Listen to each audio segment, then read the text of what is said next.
What's up, y'all? Thanks so much for clicking on the video. My name is Leah, and let's recap and review Real Housewives of Dubai. I was about to say Beverly Hills. This is season 1, episode 11. And if I can be all the way real with y'all, all the way 100, y'all, I blitzed through this episode. Just to be upfront, y'all, I'm kind of over Dubai. I'm ready for it to end. I'm ready for us to get through these reunions. So there's something else that I can review and focus on, because at this point, I'm not invested anymore. It's just lackluster to me. Yeah, that's really what it is. I'm not entertained anymore. I'm just kind of like going through the motions. And that's low-key why these come out later. Like, this review comes out later than when I do like Beverly Hills, even though they're on the same day. It's just that, like, I just don't be feeling it. But I want to be consistent and make sure that I get this stuff out to y'all, because I committed to reviewing it in the first place. So this is why we're here at this point. So let's get into it. Okay, so before we get into the review officially, let's talk about these reunion looks that were released.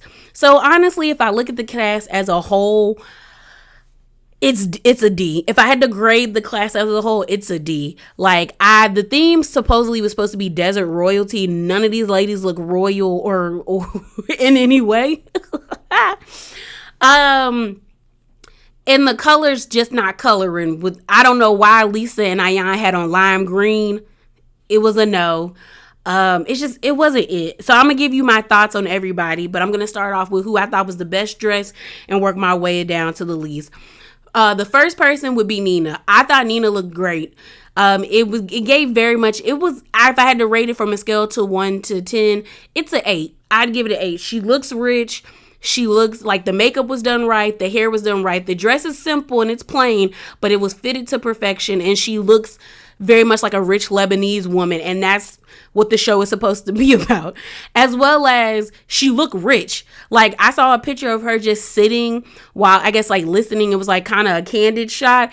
And she looked good. The back was up. She looked good.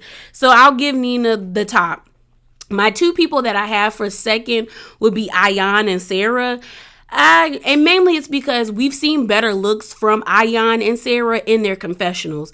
The blue outfit that Sarah wears with the scarf over her head, way better than this outfit she got on. Her makeup's too dark, and I get she's supposed to be conservative and modest, but this is ugly. It's not giving, but I put her and Ayan as second, is because at least it's giving I'm going to the reunion, like I'm reunion ready. With Ayan, we've seen Ayan wear way better outfits. That bird outfit she had with the red feathers looked great. Even the outfit she wore to meet Stansberry's friends look way better than this outfit she got on. It's giving very much quinceañera. And you're not 16, you're not 15. I don't understand why you have on this outfit.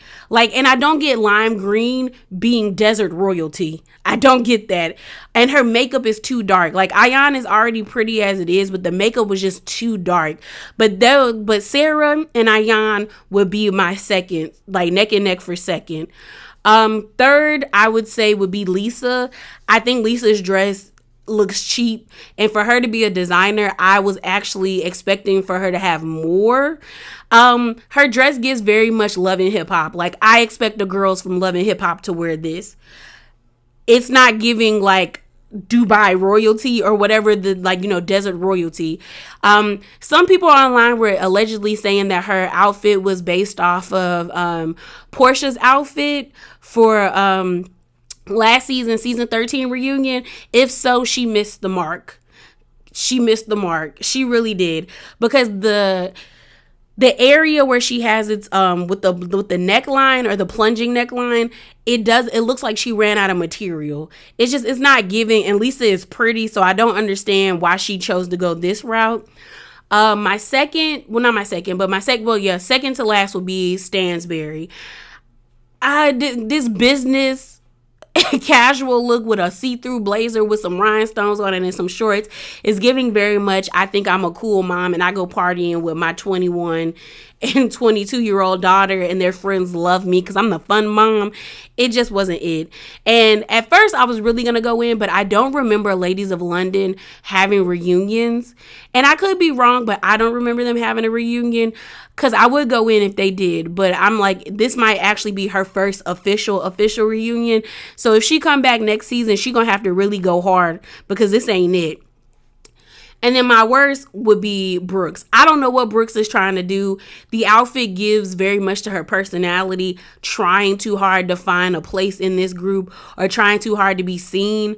The crown ain't crowning. And like, I know what she was going for, because I actually found out, again, from me digging online, that the outfit was like made by a Nigerian designer.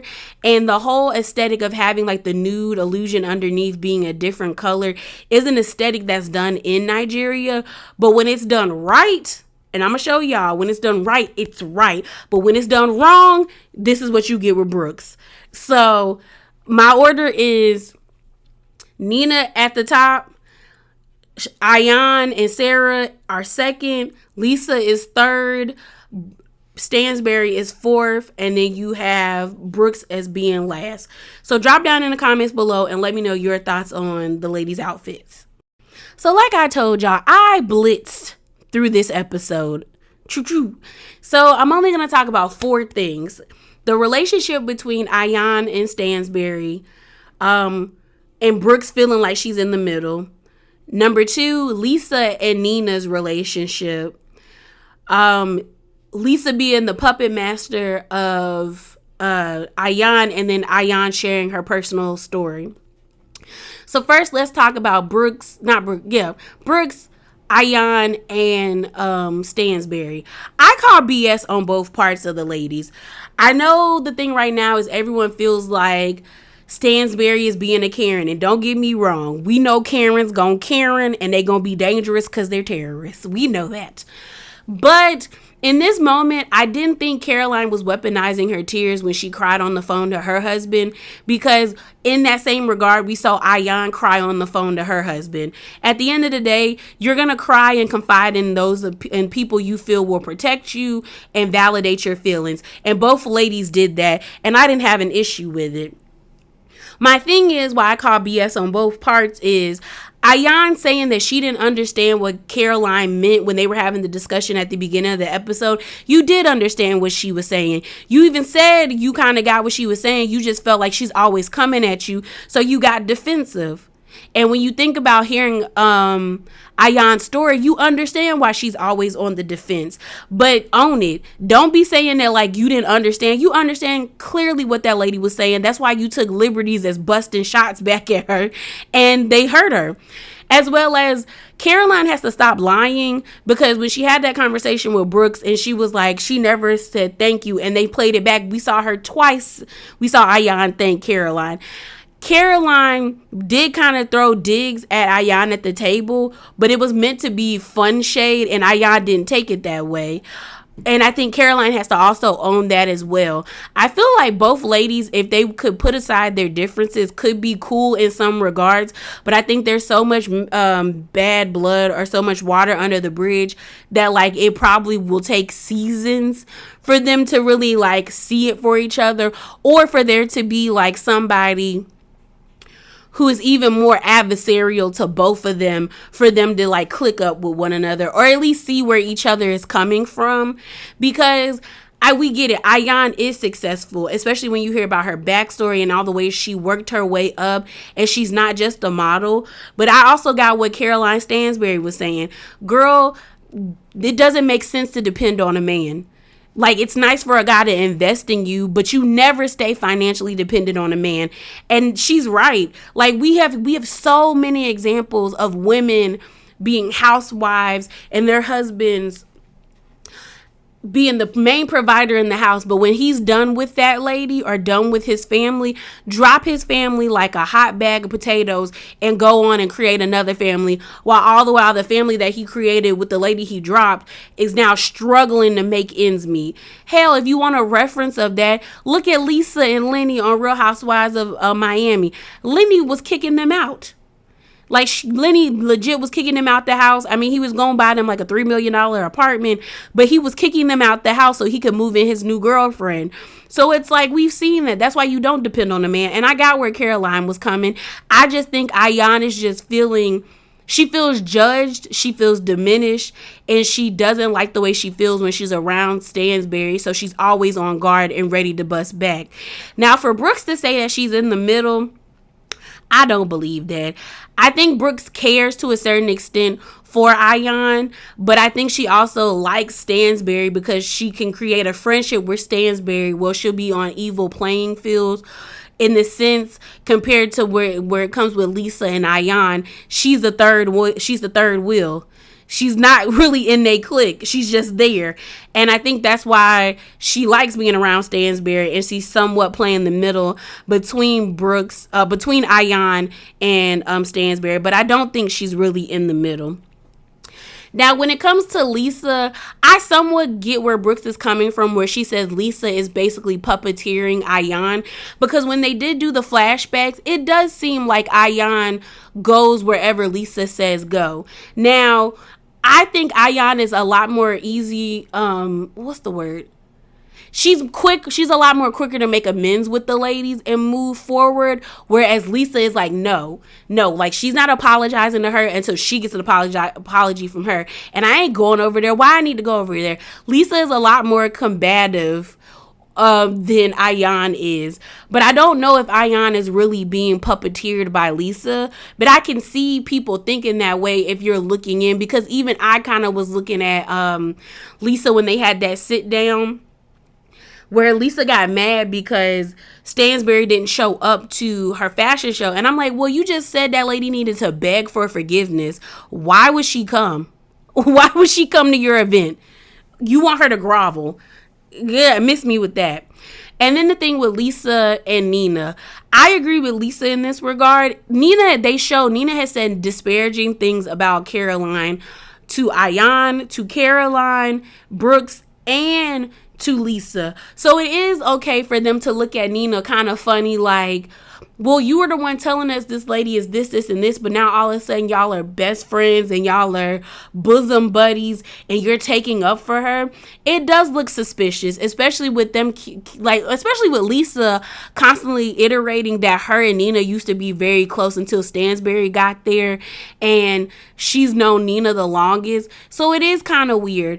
If I was Lisa, I would be looking at Nina funny that all of a sudden this lady comes here and you jump ship and now you're trying to social climb and get close to Stansberry, and it's like, what are you trying to get out of Stansberry that you can't get over here with us? And do you not see value in our friendship? Or are you just looking at friendships as things that you can get out of? So I get why the ladies are looking funny at what's her name? At Nina, because it's like, you've said such bad things about this lady, but now you're friends with her. As well as, why is Sergio here? Why? And then I think the last thing I wanted to talk about was Ayan. So we see Ayan and Sarah go to hypnotherapy, and Ayan basically talked about her, I think it's called FMG story. I hope I'm saying that right. I think they said it's FMG. Female, is it FGM? Female genital mutilation. Either way, she talked about how she got circumcised at 5. Like, her mom didn't know nothing about it. Her aunt and her mom came and picked her up, and they strapped her and her sister, and she was 5 at the time. Her sister was like 6.5, to a table and allowed this man to circumcise them. And when you think about that, because I remember learning about that in my African American experience class, and it's horrible. It's horrible. Like, and what she was saying is true, that like they normally do that in the sense of making sure that you're a virgin forever. But really, it's just that like sex is no longer pleasurable for the woman. These women still get accosted in many ways. Like, nobody should be forced to do that. And the crazy thing is, like, they wait until you get around the age that they think men would be interested in you in that way and then do this to you. That's what we learned in class. And it's like I said, it's horrible. It's horrible she had to go through that. It's horrible her mom didn't know. It's horrible that it was her aunt and her grandmother, two people that you're supposed to be able to trust, that are going to protect you and love you, and they hurt you in that way. So she said she had to get it, she got it undone when she turned 18 because she wanted to have sex with her husband and enjoy it. And it's just like, it's just messed up. It's messed up, and it still happens till this day. And it's just like, why? Why would y'all do that? And it's crazy because a lot of the practices are still upheld by women, and it's just is wrong and it's horrible. The hypnotherapist basically said that she couldn't make Ayan forget these memories, but she could lessen her attachment to them. And I hope it worked. I don't know how hypnosis works, but I hope it worked. I hope she is no longer carrying around this pain and the anger and the resentment and the sadness from what happened to her, or the shame, because it wasn't her fault and she didn't deserve it. And I hope she does find peace. Yeah, it's just like listening to that story was just sad. It was sad. But I think that's why she loves the life that she has so much. And she's so grateful for her husband and so grateful for her son and the way her confidence rose. It's because she's been through a lot of messed up stuff. And maybe in her mind, she realizes like, bro, everything in this world tried to take me out, but still I'm here.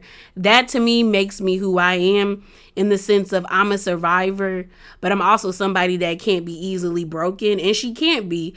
Like, as annoying as I find Ayan, to be willing to share this story, I think says a lot about her wanting to help people, because she doesn't have to share something so personal that is part of her trauma. So I commend her for that. Yeah, y'all, that is it. That is all. Remember to be bravely authentic and drop down in them comments below. Deuces.